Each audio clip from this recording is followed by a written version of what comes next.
Good morning, everybody. I'm Melissa Nielsen with Waldorf Essentials.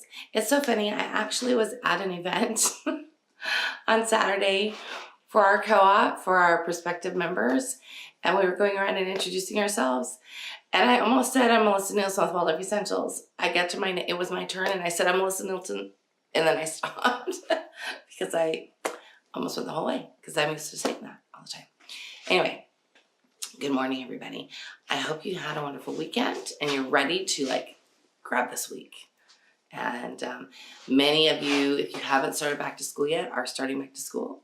If you are on the other side of the world, many of you are planning for school to happen in the next couple of weeks. So for those of you who are in that spot, my heart goes out to you.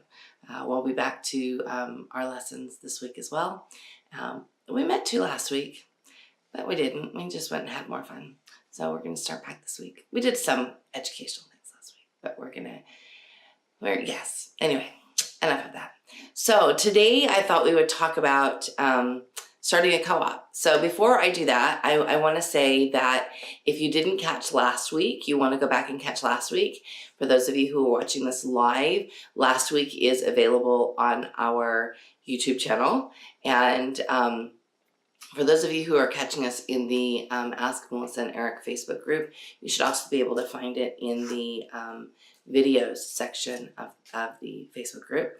So it's on our YouTube channel, which is at youtube.com, and our YouTube channel is called A Little Garden Flower. And so there's that. And you'll want to see that if you have any conflict or you really want to know about etiquette for co-ops. So we talked about that pretty extensively last week.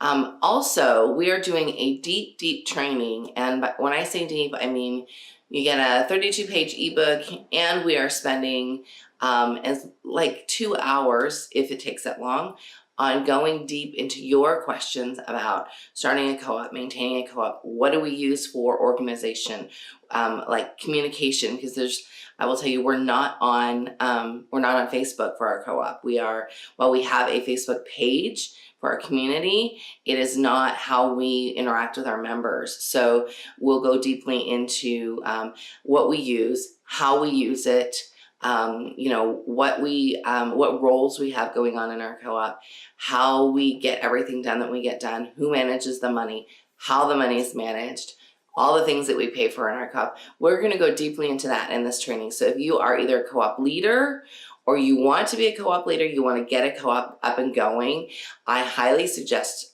this training. It is going to be on Saturday the 19th, 6 a.m. Pacific, and it will be recorded. So if you can't catch the live, you are welcome to send me your questions. I'll make sure I answer them live. So that you can get the information for that at waldorfessentials.com/co-op, and Eric's going to pop that in the notes on Facebook. And for those of you who are watching on Instagram, it's in our profile. So, and if you have any questions, please PM or DM me. I'm happy to answer questions. It will be a very extensive training. And our leaders, our Thinking, Feeling, Willing leaders are welcome to come for free. Everybody else, it's $35. And that's not a ton of money to get all. Listen, what I'm handing you is 15 years of experience running a co-op and working with women. And it's not always pretty, but we try to make it pretty in the end. We try to have everybody end in a happy place. Doesn't always happen. But I think it'll be a great training. So if you are, like I said, at all in either of those realms, that would be training for you. If you are a co-leader, it'd be a good training. If you that you can take to your leader, or grab your leader and say, come on, we both need to go to this. If you are wanting to start a co-op, it will be a great training for you. It will be a great way for you to get your questions answered and really get some ideas on going forward. We will cover everything from the very beginning of starting a co-op through, like I said, through putting together your leadership, putting together your way of communicating with the other co-op leaders, or co-op members, putting together, what lessons you teach at co-op, how you divide up kids, what's appropriate, how to go about getting all of the things into your co-op that you want. So like, for instance, our co-op now includes music, movement, painting and modeling, handwork, and a main lesson. So like, how do you get all of those things? And we don't hire anybody. It's all mom taught. So we talk about all of that stuff in our training. So if you're interested, again, it's in the in our profile on Instagram, and it's in the notes over on the Facebook page. And if you're watching on YouTube, we'll make sure that it's in the link in the comments. Okay, let's get going. So starting a co-op. Often people will say to me, I would really like a co-op, but nobody in my area does Waldorf. Y'all are wrong. That's all I can say. They might not really know they do Waldorf, but if you've got homeschoolers in your area, chances are that you've got some homeschoolers that like march to the beat of a different drum. And I'm not talking about the unschooling drum. I'm just saying that they march to the beat of a different drum. So they are probably Waldorf homeschoolers.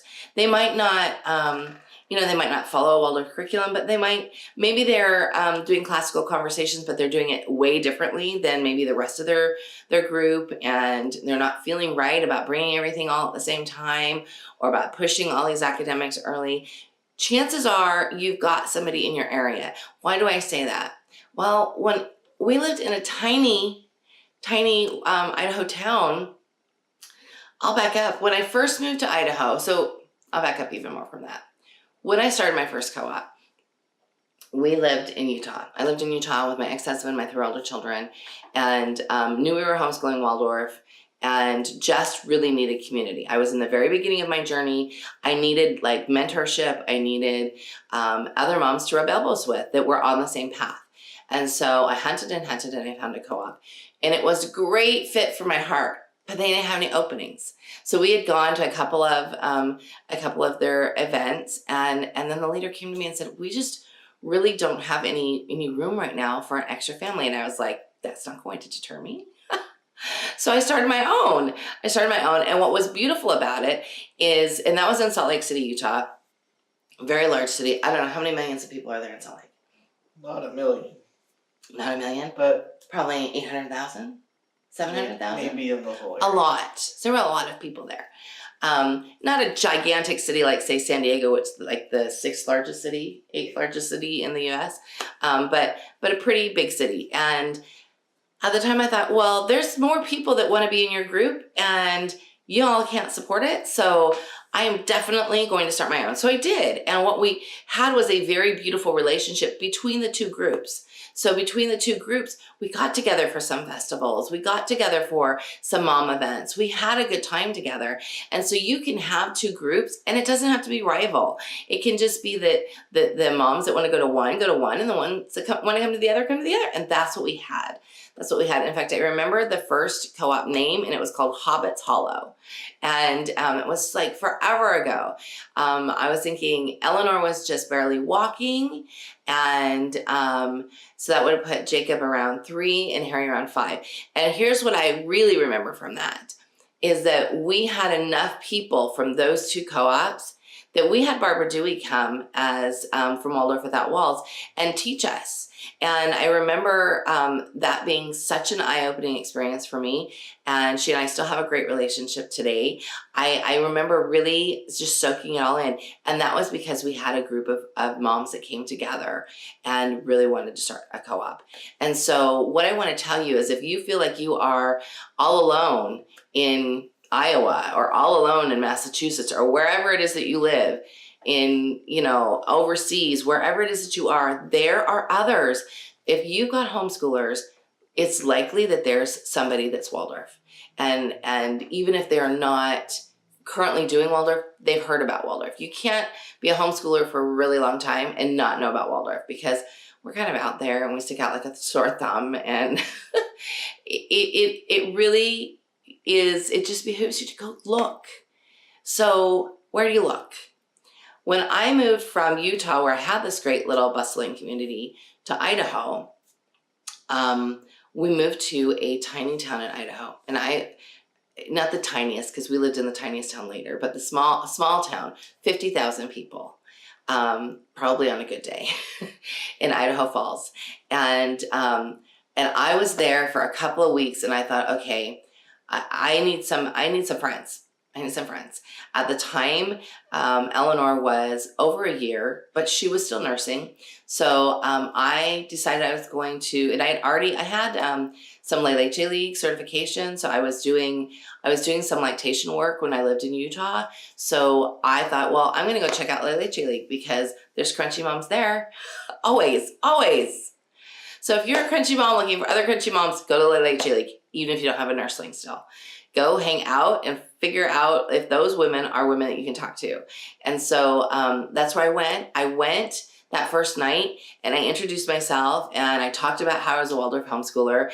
And the co-leader for the Leche League group grabbed me afterwards and she said, we need to be friends, because she had just signed up with Barbara Dewey for consults. And so that was so many years ago. Like I said, I think Harry was about 5 and he's going to be 22 this weekend. So it was a long time ago. And so we bonded, we hit it off. And she had 3 kids and I had 3 kids. And that was a big enough co-op for the first year. And the 2 of us just got together. In fact, we called ourselves, what did we call ourselves? It was 7 times something. I can't remember. It was Seasons of 7 is what it was. Seasons of 7 was the first one. So we had a good time. It was just the 2 of us. We went to Rahima's conferences together. We, breastfed babies together. We weaned babies together. We were besties and just had a really good time with just us. And then we noticed that there were other people in our homeschool community that wanted to know what we were doing. Now, keep in mind, I had been kicked out of the Charlotte Mason group. Went to the Charlotte Mason group, and after about 3 meetings, they were like, we don't want to talk about Waldorf anymore. Y'all need to knock it off. So they kicked me out. Even though I was giving them really good, we were talking about, because they were talking about how they could get their kids to remember their things, remember the things so that they could do their writing and remember all of their summary work. And I would give tidbits like, well, if you let it go to sleep overnight, then it's a lot easier to recall the next day. So then I would come the next month and they would be, that was such a great idea. I tried it. They still kicked me out. So I needed a tribe. So we created a tribe in Idaho Falls. And when we left there were a lot of moms. When I left there, I left a lot of moms that some of them are still dear friends today. And like I said, we raised babies together, and we had a good time together. We met. Idaho Falls is cold, like Hoth cold for y'all Star Wars fans. It's cold. And so when we left, or when we met, we would meet in the parks until we couldn't anymore. And then we would try to meet in church buildings or have different kinds of outings rather than a consistent meeting place where we had a lesson. So that was what our reality was then. We have grown leaps and bounds, or I have, in my knowledge and finding out places to meet now. And so like I said, if you're interested in deeper training, I would grab our training this weekend and we'll talk about your specific issues. But then after Idaho Falls, I moved to Rexburg. And when we were in Rexburg, I don't think we had a tribe in Rexburg. I met with them. We weren't up there for very long. I met with those moms a bit more. Rexburg is a tinier town than Idaho Falls was. And we actually lived in a little tiny town called Sugar City. And there were other homeschoolers there. I'm telling you, they're everywhere. And so we just had meetups and play dates when we were there. And we were not there for very long. And then we moved to Salt Lake City again. And when I moved to Salt Lake City, I thought, all right, we've got to get going with a tribe again. So we moved there in September. And that December, we had a spiral walk at our house. Remember that one, dear? That was like, my sons and my husband spent an inordinate amount of time clearing. We had a half acre. That house had such possibility. Too bad the landlord was a jerk. But we had a half acre, and my husband and sons spent this great amount of time clearing it, and we had a beautiful spiral walk. Just as we were laying out all of the pine boughs, because people would say, "You can't do it outside." Are you all kidding? I know I'm not the only weird one who does one outside, but we've done one outside always. It's always beautiful to do it outside in the winter when you live in a place with snow. It's also beautiful to do it outside in the winter on the beach when you live in a place where it doesn't snow. But anyway, so we had just laid everything out, had just put the candle in the center, and the snow started to fall. The very first snow of the season. I remember it so vividly. And we probably had, how many people did we have that night? There were probably 20 or 30 people at our house. Oh, yeah. It was busy. It was busy. And from that first night, we started a co-op. And I gathered interest, and we had people that even came that were not, they were sending their children to private school, but came because they wanted a Waldorf school in the area. And so I was just like super excited to have this many people that were interested in Waldorf in a bigger setting. And so we had a good time. It was great. And by that time, people knew who I was. So I had been writing, our Waldorf Essentials curriculum. I started writing it in Idaho Falls and kept writing it when we were in Rexburg. And then our business was going pretty well. So people knew who I was. So I know there was a bit of like, I want to go check out this lady. I know there was a bit of that. But all of those people, many of those people are still friends today. And we grew from there. So we had, and Kelly, my assistant, joined us later. She was living in Arizona at the time. And I think, Kelly, I'm not sure when you joined us. You joined us, it was probably maybe 6 months. We had already moved from one house to another in Salt Lake City. And the house that we moved into was part of a condo development area. And so then we had a location. We had a space that we could meet every week, and that was golden. And that's when Kelly joined us, I think. It seems like she joined us then. And we had painting every week or modeling. We had some sort of main lesson every week. And there were probably, in Amber Hallowell, who was my previous assistant, she was my partner in crime for that one. And another dear friend of mine, Debbie Hart, all of us we were together. And then when Kelly joined us, she became part of our leadership. We had so much fun. And we were a thriving co-op. And then when we left Utah to move to San Diego, I started one again. So yes, I'm in this spot where I can say, hey, I'm starting a co-op. And because of who I am, people just want to know.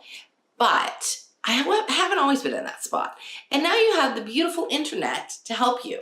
So what I would do is I would go to your local homeschooling group's page. And most areas have a local homeschooling group. Homeschooling is growing by leaps and bounds. And I would be super surprised if you didn't have other homeschoolers within an hour of you, like super surprised. Unless you live in a tiny little town way out, and you might, way out in the tundra of Alaska or Canada. I can't imagine that you don't have somebody near you that's got the same ideas. So put it out there. That would be one place. Lele J League is one place. Talk to your midwife. So many people have come to Waldorf Essentials because their midwife told them about our curriculum, which is super funny to me. But I've even had people say, my midwife doesn't use your curriculum, but she knows all about you. She watches your videos, and she told me I need to come and check you out. So from there, you can grow. So you want to talk to people that might be interested in Waldorf. And so that might also mean making a flyer and putting it on, putting on the community board at your library or at Whole Foods if you have Whole Foods near you, or at any natural health food store. We have a food co-op down the street from us, and they have like a whole wall outside where you can put, places of interest, businesses of interest, and kind of things. So don't think that it's not there. What I generally see is moms that say, there's nobody here. You're not looking. You got to try. You really have to try. And then you got to visualize it. You have to see people coming to you. You have to see your end result. Visualize your end result and see what you want for your child. Get tighter on what it is that you're looking for. Are you just looking for a play date? Play dates are a great place to start. Our co-op that now has almost 20 families and about 40 children, excuse me, is thriving, and we started with play dates. We will be 4. Can you believe we're gonna be 4? We're gonna be 4 on my birthday. We'll be 4 years old. And that was born out of, we moved here and then I had a stroke. And so even though I wanted something right away, it just was not in the cards. God had other plans. And so it took me like getting to know people. And guess what? In the 8th largest city in the United States, you'd think we have more than 40 kids in our co-op. There are a lot of Waldorf homeschoolers here, but not a lot of people that are interested in community. And not a lot of people that are interested. California is fun. I love California, but we're a different breed of people often. People are so busy with their lives that often they don't want to come together for community, or they're trying to sort that whole piece out. So, you would think we would have a bigger co-op, but we're growing. We actually have a wait list that has about 15 people on it right now. And yeah, it's growing. And if we let everybody in, it would explode too much. So if you are interested in sort of how you grow, how you don't get overrun with too many age groups, or in the age groups, come to our training. We'll talk about that in depth, and we'll talk about sort of how we profile people, for lack of a better word. We sort of vet them out, make sure that they're a good fit. And some people might say, that's really exclusionary. Well, it kind of is, because when you're a Waldorf homeschooler, if we wanted Hot Pockets and Sprite moms, then we would not be particular. But we don't. So that's sort of a running joke when people say to me, what should I bring for co-op? I say, you can bring whatever you want for potluck, as long as it's not Hot Pockets and Sprite. Otherwise, we're good. So no, I would say come to our training and get more detailed information and ask questions. Does anybody have questions? Because I'm about to wrap up. Nope. Everybody's good there? Yeah. All right. So if you're interested in starting a co-op, check out our training.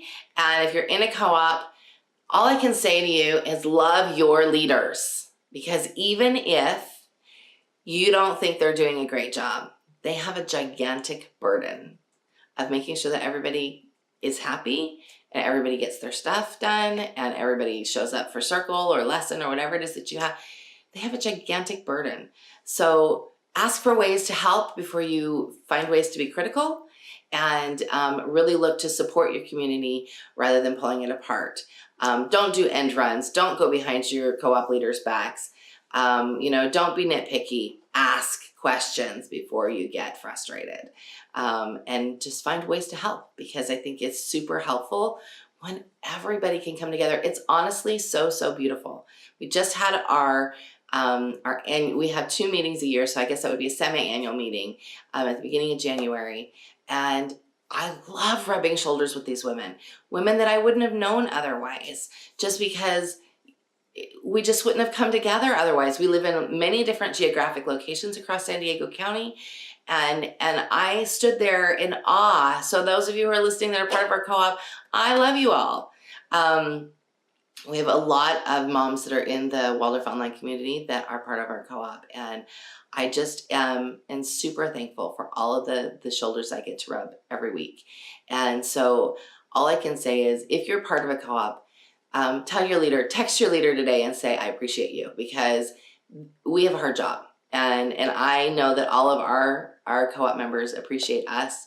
They tell us on a regular basis, and I love them all dearly. You want a situation where you can call and say, I need some help today. And there's another mom that says, I'm coming. And that's really what a true community co-op is. We had a mom in our co-op that just moved. But was getting ready for the move, and I think she's actually moving today. And like 2 weeks ago, she just broke down and said, I'm just overwhelmed. I need some help. And I said, well, I got you covered. Texted all of our co-op moms. There's about 16 people on our text list, and she had about 5 moms step forward and say, when can I take your child? And so we were able to really help her. That's what true community is all about. So work together to find it. And if you don't have it, create it. You can. It's possible. All right, you guys. Have a wonderful week. Next week, we are talking about learning in a co-op. But again, it's going to be light. So if you really want deep conversation on these topics, our training this coming Saturday on the 19th is where you want to be. And yeah, so you want to hop over there. So it's waldorfessentials.com/co-op. So co-op. So you can find it in our profile on Instagram, and Eric put it in the notes over on Facebook. So I hope you guys have a wonderful week. See y'all later.